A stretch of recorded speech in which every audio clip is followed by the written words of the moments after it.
नमस्कार। असम के मुख्यमंत्री हेमंत बिस्वा शर्मा जी ने 3 मदरसों को बुलडोज कर दिया। कहा कि भैया हमारा कोई इंटेंशन नहीं है मदरसे को बुलडोज करने का, लेकिन हम ये नहीं चाहते कि कोई जिहादी गतिविधि चले मदरसे में। अब उसको धर्म की चाशनी में लिपटा के इनकलाब जिंदाबाद शुरू हो गया। उससे 2 कदम आगे भी बढ़ गए योगी जी। अब कहते हैं कि जो प्रमाणित मदरसे नहीं है उसका सर्वे कराएंगे। ओ भैया, ओवैसी की तो आग लग गई। वो जो भी बोला है सुनाएंगे, लेकिन अभी हम ये बता रहे हैं कि सच जो है वो न तो योगी जी बता रहे और न ओवैसी बता रहा। दोनों अपना अपना काम कर रहे हैं। ठीक है, चलिए एक बहुत ही मीठी आवाज में एक नारी स्वर है जो बता रहे हैं कि ये क्यों कर रहे हैं योगी जी मदरसे का सर्वे। वो सुन लीजिए, बहुत मजा आने वाला है। 5-7 मिनट बने रहिए। हाँ, और जो कुछ टीवी पे आप देखते रहे उससे इतर आपको जो सच है वो सामने मिलेगा। जरा सुनिए।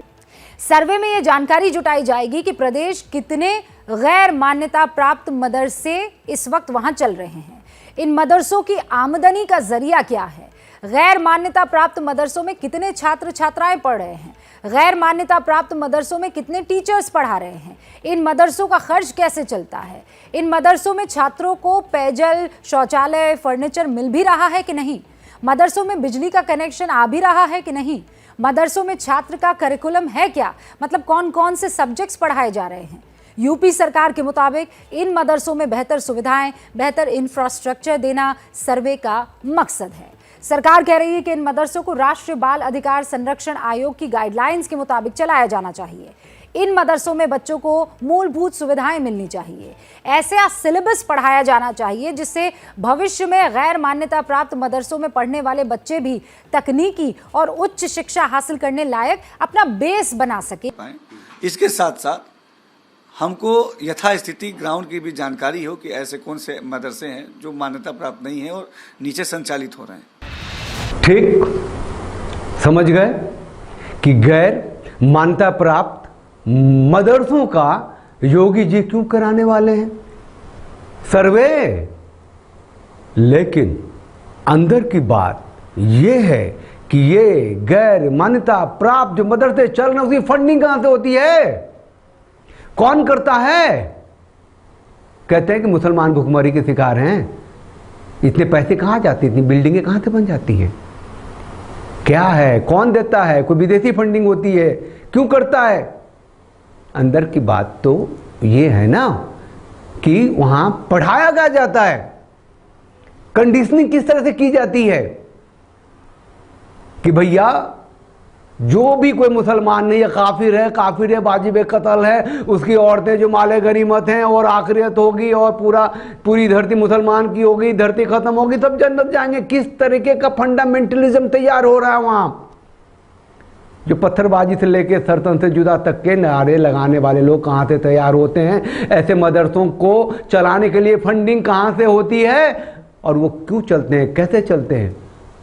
सच बात ये है योगी जी की तरफ से और ओवैसी की तरफ से सच बात ये है, क्यों कर रहा है कि भैया हम वो तो क्या कर रहा है ओवैसी जी, पहले ये भी सुन लीजिए। वो अगर खुद अपने मदरसे खोलकर चला रहे हैं, जैसे दारुल देवबंद है, मुबारकपुर में अशरफिया है, ऐसे कई बड़े मदरसे हैं, डिफरेंट स्कूल्स ऑफ थॉट के प्राइवेट मदरसे हैं जिनका ना सरकार से कुछ लेना देना है, ना सरकार उनको कुछ फंडिंग करती है। हाँ, जो मदरसा बोर्ड की तरह रिकग्नाइज्ड है वो सरकार से उसका ताल्लुक है, गवर्नमेंट से। इससे ये क्यों सर्वे क्यों करा रहे आप। अरे हमारी जमीन पे मदरसे चल रहे हैं, हमारे देश में कैसे चल रहे हैं, वहां क्या हो रहा है कि पैरेलल गवर्नमेंट चलाएंगे आप। बात तो यह है कि आज तक ऐसा होता रहा। 16,513 प्रमाणित मदरसे हैं और 40 से 50 हजार मदरसे हैं जिनका कोई खाता नहीं है, सर्वे ना हो। आगे सुनिए। मैं अगर मदरसा खोलता हूं तो अपने इस्लामिक तौर तरीके उनको सिखाने के लिए, इस्लामिक फिक्र सिखाने के लिए, उनको मौलाना बनाने के लिए, मुफ्ती बनाने के लिए, और स्टेट गवर्नमेंट से ताल्लुक ही नहीं है। और संविधान के आर्टिकल 30 के तहत मुझे एक फंडामेंटल राइट हासिल है कि मैं अपने मदरसे खोलूं, अपने पसंद के एजुकेशन इंस्टीट्यूट खोलूं। इसमें सरकार क्यों मुदाखलत करेगी? आप सर्वे क्यों करना चाह रहे हैं? आपको इससे लेना देना क्या है? आप कुरान मत पढ़िए, नमाज मत पढ़िए, ऑर्डर जारी कर दीजिए, वही करना चाह रहे हैं आप। ये सर्वे नहीं है बल्कि एक छोटा एनआरसी है। ये राइट है मदरसे खोलने का, फंडिंग कराने का विदेशों से, आतंकियों से, आतंक के लिए, जिहादियों से।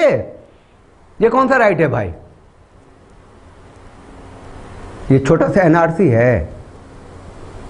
अरे एनआरसी नागरिकों की खाता बही ना बनने देश में, एनआरसी तो होना ही है। एनआरसी क्यों नहीं होगा? ये पैरेलल गवर्नमेंट। एक बात आपको सुनाता हूं, एक स्टेटमेंट तारिक फतेह जी का, बहुत कुछ समझ में आ जाएगी, सुनिए।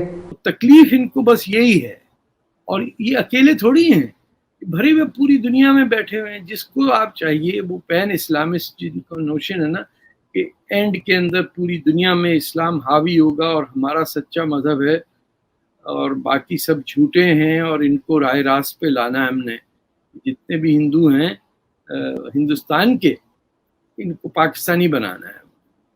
पाकिस्तान को जितनी भी गाली देते हुए हम पब्लिकली माइक्रोफोन पे, मन तो इनका वही है ना कि एक इस्लामी हुकूमत हो। जो भी पैन इस्लामिज्म की बात करेगा, चाहे आज़ाद साहब हो, मौलाना आज़ाद थे, उनका तो ये था कि पार्टीशन करके मुसलमान के टुकड़े हो गए 3।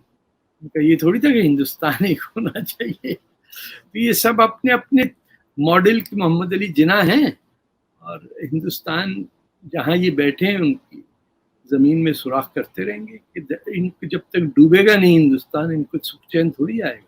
तारिक फतेह कह रहे हैं कि जब तक हिंदुस्तान डूबेगा नहीं, इनको चैन नहीं आने वाला। भाई लोग, हम जिसके साथ जी रहे हैं ना, जिन मुसलमान नेताओं के साथ, और जो वो एक पॉपुलेशन को तैयार कर रहे हैं, वो डिफरेंट आइडियोलॉजी के नहीं हैं, अपोजिट आइडियोलॉजी के हैं। समय रहते चेतना बहुत बहुत जरूरी है। और ये जो कुछ हो रहा है वो असम में हो रहा है, उत्तर प्रदेश में हो रहा है, पश्चिम बंगाल में नहीं हो सकता, पंजाब में नहीं हो सकता, केरल में नहीं हो सकता, राजस्थान में नहीं हो सकता। समझ रहे हैं ना आप? एक टीवी डिबेट में 2 मुसलमान, एक जो लिबरल हैं जिन्हें लगता है कि योगी जी ठीक कर रहे हैं, एक ओवैसी का प्रवक्ता, वो दोनों टकरा गया। क्या थुक्कम फज्जती हुई, सुनिए, मजा आ जाएगा, सुनिए, और आपको तय करने में अच्छा लगेगा कि क्या है हकीकत, क्या है। सुनिए। योगी जी का जो बयान आया है, उत्तर प्रदेश के तमाम उलमा ने, मदरसे के लोगों ने, मदरसे के मोहतमिमों ने, तमाम लोगों ने उसका स्वागत किया है और ये कहा है हम सब अपना सर्वे कराने के लिए तैयार हैं, क्योंकि जो मदरसों पे इल्ज़ाम लगाए जाते थे आतंकवाद के, गलत तालीम पढ़ाने के, वो तमाम के तमाम इस सर्वे के बाद सामने आएंगे कि मदरसे किस तरीके की तालीम दे रहे हैं। इसलिए उत्तर प्रदेश में कहीं किसी ने कोई एतराज़ नहीं किया है। ओवैसी साहब हर मामले को हिंदू मुसलमान का करके और मदरसे को शिशु मंदिर के सामने लाके, शिशु मंदिर को सरस्वती विद्यालय के सामने लाके देश के मुसलमानों को, हिंदुओं को बहकाने की कोशिश करते हैं, लड़ाने की कोशिश करते हैं। ये है कौन जिसको जवाब दें हम? ये सरकार से है, आपके चैनल से है, ये बीजेपी की ऑफिशियल टीम से है। Who is this? ये कौन है? तो लखनऊ में सट्टे का कारोबार करते हो तुम, वो नहीं है। एक सेकंड लखनऊ में सट्टा चलाते हो पार्टी की आड़ में। देखो, बात सुनो पहले। देखो, तुमको मैंने भी कहा तुम ठीक से बोलो, बिल्कुल ठीक से, औकात के अंदर रह के बात करना। एक सेकंड, सैयद असीम वकार मदरसे के फारिग हैं, ये वादा करें भी, फारिग है, हम मदरसे चलाते हैं। सुन लीजिए, वो बता रहे हैं आपको कौन है। वादा करें, मैं अभी इनसे कह देता हूं, जवाब सुन लीजिए उनका कि वो कौन है, वो आपको खुद बता रहे हैं। सुन लीजिए। हम मदरसे में 20 साल गुजारे हैं हमने, हम मदरसे में 20 साल गुजारे हैं हमने, हम मदरसे चलाते हैं पूरे देश के अंदर। हम वो हैं, बताओ तुम क्या हो? जानते हो मदरसे में क्या पढ़ाया जाता है? किसी मदरसे में गए हो कभी? शराब पीने वाले, सट्टा चलाने वाले? एक सेकंड, शोएब कासमी जी, शोएब कासमी जी जो बात कर रहे हैं उनसे कहिए, सर मैं आपको भी कह रही हूँ, एक सेकंड, दोनों के ऑडियोज डाउन प्लीज, दोनों के ऑडियोज डाउन, दोनों ऑडियो डाउन राइट नाउ। ये दो मुसलमानों के बीच की तुक्कम फज्जती थी, नहीं अपोजिट आइडियोलॉजी की थी। एक मुसलमान जो थोड़ा सा लिबरल हो गया है, बात को समझने लग गया है, शायद एक्सेप्ट कर चुका है कि भारत जो है हिंदू संस्कृति का देश है और यहाँ अरबी संस्कृति को लादने वाले चलेंगे नहीं, तो उसने अपने को बदला है। और जो लगे हुए हैं आज भी कि आखिरत होगी, पूरी दुनिया इस्लाम होगा, भारत भी इस्लामिक होगा, ये होगा, दिस होगा, दैट होगा, जो भी माथे में है, जो पत्थरबाजी होती है सपोर्ट करने वाला, सरतंत्र जुदा का सपोर्ट करने वाला, भारत को हिंदू के नाम से ही गाली देने वाले, संघ को गाली देने वाले, आरएसएस को गाली देने वाले, वहाँ यूपी में योगी जी आ गए, वहाँ हेमंत बिस्वा आ गया है, तो वहाँ जिहादी गतिविधि होती है, पकड़े जाते हैं आतंकवादी, तो बुलडोजर चलता है मदरसे पे। और अगर अभी ना सुधरे योगी जी तो कब सुधरेंगे? दोबारा जीत के आए हैं और जाहिर है खतरा तो बहुत सर पे है, 303 से 267 पे आ गए हैं, तो जमीन तो तैयार करनी पड़ेगी। वो जो जिहादियों का अड्डा है, गढ़ है, उसको तो बदलना पड़ेगा। नहीं है तो अच्छा है, अपने देश का है। पैरेलल गवर्नमेंट नहीं चलने की, ये जो सर्वे हो रहा है इसकी जड़ में यही है कि जो लोग भारत में पैरेलल गवर्नमेंट, समानांतर सरकार चला रहे हैं, संविधान के आर्टिकल को लेकर के फंडिंग करा रहे हैं, आतंक फैला रहे हैं, उन पे काबू पाना बहुत जरूरी है। वो चीखते हैं, चिल्लाते हैं और जहां उनकी चलती है वहां चलाते हैं, लेकिन जहां सत्ता हमारी है वहाँ तो सभ्यता भी हमारी होनी चाहिए, वहाँ तो रीति रिवाज परंपरा भी हिंदू संस्कृति की होनी चाहिए। ऐसे में कोई आतंकी संगठन है तो उस पर काबू तो होनी चाहिए। चलिए, जय हो हेमंत बिस्वा की, योगी बाबा की। चैनल को लाइक कीजिए, शेयर कीजिए, सब्सक्राइब कीजिए। हम तो छोटा सा राष्ट्रवादी आदमी है, छोटा सा ये राष्ट्रवादी चैनल है। चलिए, लाइक शेयर सब्सक्राइब करिएगा तो अब आनंद आएगा। वो घंटी जब दबा दीजिएगा तो नोटिफिकेशन भी मिलता रहेगा आपको। हमारे साथ कहिए भारत माता की जय, वंदे मातरम, जय भारत।